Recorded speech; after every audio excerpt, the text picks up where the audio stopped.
Nós nunca quisemos começar nossos encontros com aulas de nenhum tipo. Isso era uma convicção, mas também gerava bastante confusão, porque que grupo de dança é esse que não faz aula? Como é que eles se mantêm em forma? Como é que eles podem se chamar grupo de dança? E é por isso que nem sempre a gente se prepara tecnicamente com aulas de dança. Às vezes o que precisamos praticar é música. E porque as capacidades técnicas que a gente tem que desenvolver têm a ver com nossas motivações criativas, com nossas ideias. A gente defendia a ideia de que um grupo de dança pode ser muito mais do que montar, ensaiar e apresentar espetáculos de dança. A gente defendia essa ideia porque era o que a gente pensava que era mesmo um grupo de dança. Mas a gente também não sabia defender muito bem essa ideia, porque faltava um nome que agora a gente tem. Encontrar essa síntese, conexões criativas, para nomear o que cada um de nós já faz há muito tempo, de maneira despretensiosa ou não, individualmente também juntos na sua CIA, é resultado de uma busca. É resultado de algo que a gente sempre cultivou coletivamente, que é de refletir e ganhar consciência sobre o nosso fazer. Esse corpo que a gente procura é formado pela poesia, pela música, pela observação das coisas pequenas e grandes, pelas brincadeiras da infância. Esse corpo que eu procuro não está na dança como eu a conheço, talvez esteja na dança que eu invento, que já é um híbrido total, já é uma rede de conexões criativas. Eu procuro encarar essa exposição sensível como uma espécie de contágio, como se eu estivesse sempre tomando sol, sempre transformando uma coisa em outra. Eu procuro por sensibilidade, por porosidade. Eu sinto realmente que estou constantemente trabalhando.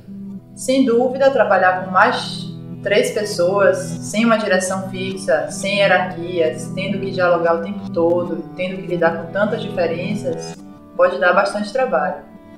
Mas eu não posso imaginar que cresceria tanto se não fosse assim. Acho bom pensar em conjunto, continuar ideias levantadas por outros. Eu pratico redes de pensamento e isso desperta a minha sensibilidade.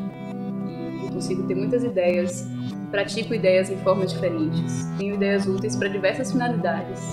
A gente se apropria tanto dos temas dos outros que a gente sai criando, né, várias coisas em várias linguagens e tudo vai complementando, um trabalho complementando o outro. Temos interesse em tratar o universo de nossas ideias criativas como um território livre, sem fronteiras, sem limites. Talvez estar em grupo seja uma boa forma de dar valor a tudo que a gente aprendeu durante a vida. Eu tenho começado a ganhar consciência de algumas estratégias de criação e de composição que, de uma forma ou de outra, sempre estiveram comigo em minhas experimentações. Acho que com o intuito mesmo de não deixar as experimentações soltas, de criar uma unidade para a improvisação. E a essas estratégias eu tenho chamado de restrições compositivas, que seria eleger certos números de elementos para participarem de um jogo de composição improvisada. Essas estratégias de composição criam unidade para cada desenho, para cada improvisação de corpo, para cada improvisação no piano, com a voz. Eu invisto e quero continuar investindo muito em improvisação, como metodologia de criação e também de performance.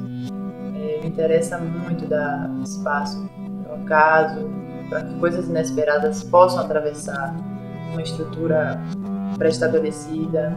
E eu quero, com a minha arte, oferecer muitos pontos de vista para mim mesma e para os outros, que possam transitar entre si, que possam transportar quem vivencia aquela experiência para fora do seu ponto de vista costumeiro.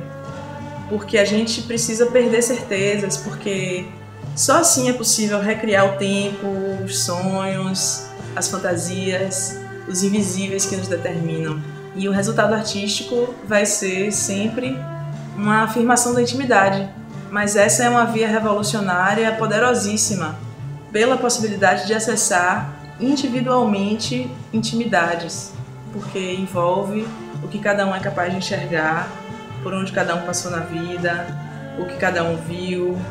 Aí vem a infância, aí vem as histórias que a gente ouve quando é criança, aí vem os livros que cada um leu quando era pequeno. Quando eu era pequena, eu brincava de encontrar figuras e texturas abstratas na parede de mármore do banheiro, por exemplo.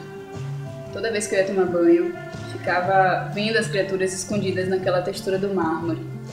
Eu gosto de praticar esse olhar de leitura, de enxergar, de ver profundamente, de encontrar o que não existe, de fazer existir a partir do olhar, da procura criativa, da descoberta. Por isso, tantas referências à infância. Por isso, a criação, para mim, não escapa de ser autobiográfica. Eu tenho a impressão de que meu processo criativo começou há bastante tempo, como trabalhos que eu comecei na infância e até hoje eu vou completando. Meu pai também foi um excelente contador de histórias. Eu fazia repetir muitas e muitas vezes as que eu mais gostava, era o maior barato. E ouvir meu pai contar essas histórias inventadas por ele enchia o ambiente de fantasia, me fazia criar muitas imagens, estimulava muito a minha imaginação. Minha mãe era boleira e eu acho que eu aprendi a ser detalhista com ela. Ela fazia bolo de encomenda e eu e meus irmãos ajudávamos ela, né, a fazer os bolos, a solucionar os problemas dos confeitos, porque eram muitas encomendas e a gente precisava mesmo, né, entrar na brincadeira. E eu desenhava nos bolos, pintava, criava estruturas que aguentassem parte do bolo que não ia ficar na base horizontal.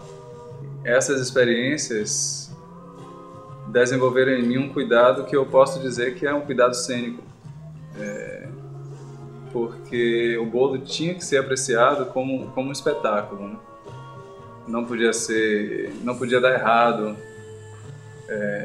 porque o bolo era parte das celebrações de pessoas, né? Era parte de momentos especiais da vida das pessoas. E eu vejo que muitos cuidados que eu tenho com a operação de luz de ideias de teto, com a criação de luz de 10 limites, a minha atenção para o que não pode faltar numa cena ou fora dela, para que tudo dê certo, né, eu aprendi sendo ajudante de minha mãe. Outra coisa era ajudar minha mãe a criar e confeccionar toda a decoração das festas de aniversário de todos os irmãos.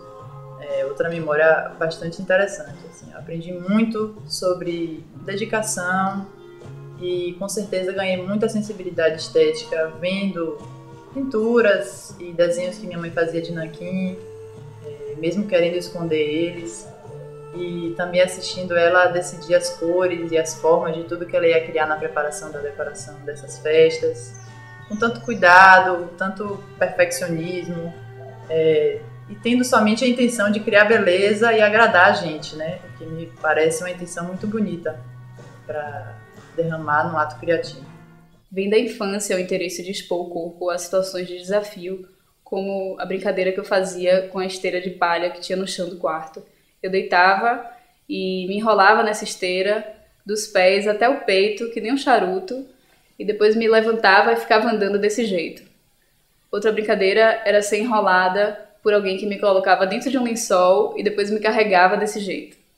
Aí lá dentro eu ficava toda embolada, toda torcida, morrendo de rir. Eu me lembro de uma brincadeira que eu gostava de fazer quando era pequena, que era me olhar no espelho intensamente, fixamente, por muito tempo, até a hora em que eu me desconhecia e me assustava. Eu levava mesmo um susto do tipo, quem é essa? Quem sou eu?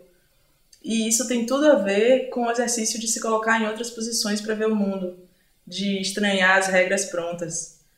Porque é preciso desaprender 8 horas por dia para criar a cena, o corpo, o pensamento e a movimentação que nos contempla, que está cheíssima de significados latentes, que está cheíssima de conexões criativas.